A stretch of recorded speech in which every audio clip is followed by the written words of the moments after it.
Arestado ang isa umanong miyembro ng Dugo-Dugo Gang dahil sa panloloko at pang-scam online. Ang sospek gumawa pa ng dummy account gamit ang pangalan at pagkakakilanlan ng isang vlogger. Balitang hatid ni Bam Alegre. Ang Facebook page sa kaliwa, profile ng vlogger na si Francis Chris Valencia. Verified ito ng Facebook. Pero ang nasa kanan, kahawig lang, pero isang second-rate trying hard copycat na Facebook page. Kung ano ang post ng Orig, plakadong-plakado ang kopya ng dummy account. Pero hindi lang ito simpleng panggagaya. Ginamit umano ang social media page na ito para sa modern at online version ng modus operandi ng Dugo-Dugo Gang. Isa yung panloloko kung saan magsasagawa ang scammer ng identity theft para manloko at makakuha ng pera at mahalagang ari-arian sa mga kaanak at kaibigan ng kinopyang personalidad.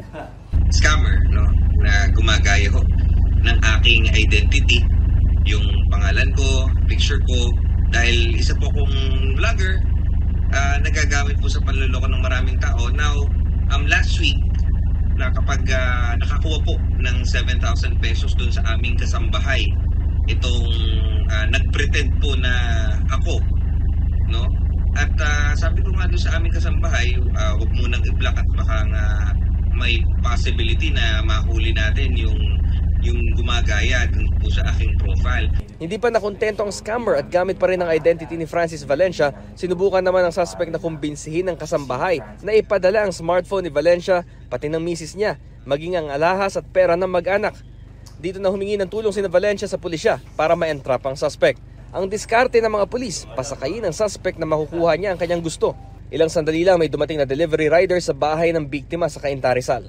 Agad itong nilapitan ng ating kapulisan at ng biktima. Ang delivery rider na ito is inarkila ng mga suspect. At nakumbinsi natin na makipagtulungan ang delivery rider upang alamin kung sino yung taong nag-book sa kanya. Na pagkatapos noon, nakipag-coordinate tayo sa concern police station sa bayan ng Tanay sa Rizal. Nakapin ang location ng suspect sa Tanay, Rizal. Dito na siya inabangan ng pulisya. Ayun, lumapit. Ayun. May lumapit na lalaki. May batang lalaki.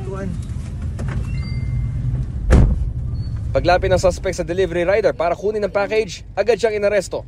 Pumiling ang pulisya na ikubli ang pagkakailanlan ng suspect dahil may follow-up operation pa sila sa mga posibleng kasabwat. Itinanggi ng suspect sa pulisya na siya ang nagsagawa ng online dugo-dugo modus sa biktima. Naharap ang suspect sa kasong swindling, estafa at online fraud. Babala ng pulisya, dumarami raw ang mga natatanggap nilang sumbong at reklamo sa ganitong mga kaso, kaya mahalagang maging matalino sa paggamit ng social media. Pinapaalalahan natin ang ating mga kababayan na mas mapagmatsyag at umiwas sa mga ganitong klaseng pagkakataon. Suriin at tiyakin natin na alam naman natin ang social media ngayon is hindi lang means of communication, ito ginagamit din sa mga financial transaction. So i-check natin ang legitimacy, ang pagkatao ng mga nagme-message sa atin kung ito ba ay tunay at lehitimong tao. Maging mas mapanuri, siyempre, sa paggamit natin ng mga online platform, especially ngayon na talamak yung mga scammer at saka yung mga gumagamit na identity na ibang tao. Bam Alegre, nagbabalita para sa GMA Integrated News. Kapuso, alamin ang maiinit na balita. Bisitahin at mag-subscribe sa GMA Integrated News sa YouTube. Sa mga kapuso abroad, samahan nyo kami sa GMA Pinoy TV at sa www.gmanews.tv.